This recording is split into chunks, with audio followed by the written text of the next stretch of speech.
হয়েছে ভিন্ন জায়গাতে, যাদের রক্তের উপরে কারা কারা এসেছিলেন আমরা সেটা দেখেছি। তাদের সামনে যখন দাবি দেওয়া হয় আমার লজ্জা লাগে, আফসোস লাগে, ঠিক লাগে যে আপনি এই লোকগুলার সামনে পুলিশ লেলাই দিয়া পিটায়া পাঠায়া আবার স্ট্যাটাস দেন, তাদের প্রতি বল প্রয়োগ কিছু করা হয় নাই, তাদেরকে সরে যেতে বলা হয়েছিল, এর আশপাশে আন্দোলন করা যাবে না জানানো হয়েছিল।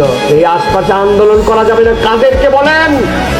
যাদের রক্তের উপরে আপনারা ওই জায়গায় বসছেন তাদেরকে আন্দোলন করা যাবে না। আপনার আইন দেখান, আইন তৈরি করে মানুষ, আইন আসমান থেকে আপনাদের এটা নাজিল হয় নাই, ঠিক না?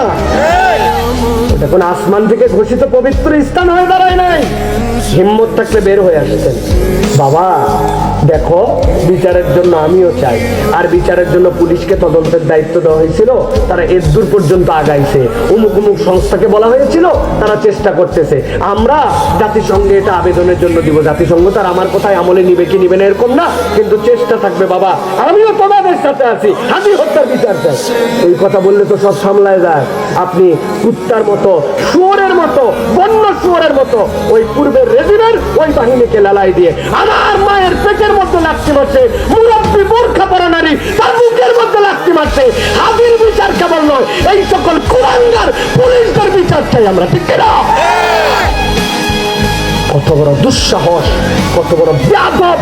চরিত্র এখন পর্যন্ত চেঞ্জ হয় নাই তাদের।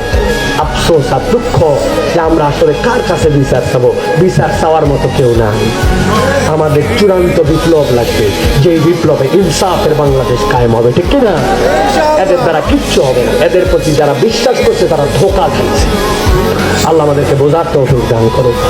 আমরা চাই আমাদের জন্য আল্লাহ এমন নেতৃত্ব দেন, এমন লিডার দেন